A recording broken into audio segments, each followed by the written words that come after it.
Ցավոք կրծքագեղձի քաղցկեղը Հայաստանում տարածված ձևերից մեկն է եւ շատ կարեւոր է, որ մենք այստեղ իհարկե նաեւ հանրային պատշաճ միջավայր ձևավորենք, որպեսզի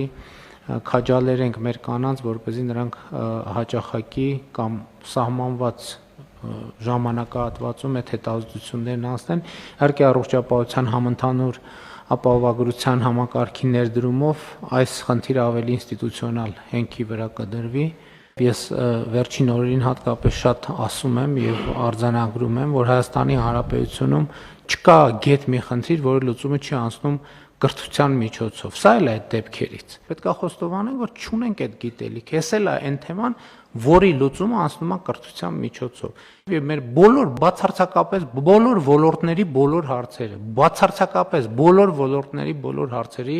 լուծումը անցնում է կրթության միջոցով։ Եթե մենք գծել ենք գիծ ուղի որևէ հարցի լուծման, որը կրթության միջոցով չի անցնում, ուրեմն դա լուծում չի, դա ընդհանրապես ձևակերպում է, որը ոչ մի արդյունք չի տալու, եւ էս էլ է շատ կարեւոր հանգամանքը, որ մենք կառավարության նիստում հատուկ սրան անդրադառնում ենք, սա նաեւ կրթությունն է մեզ համար, որ մենք պետքա ի վերջո կառավարությունը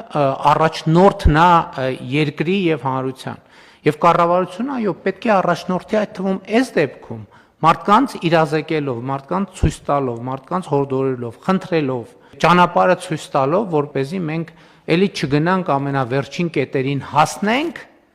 երբ որ մեր օգնություններն ու աջակցությունները ընդհանրապես մխիթարանք էր, դե հա մարդիկ մեկա ոչ մի բան չէր փոխվի, բայց սրտի մխիթարություն անտարբեր չգտնվեցինք, մի բանով օգնեցինք, իմանալով, որ ոչ մի բանով չենք կարողանալու օգնել։ Հիմա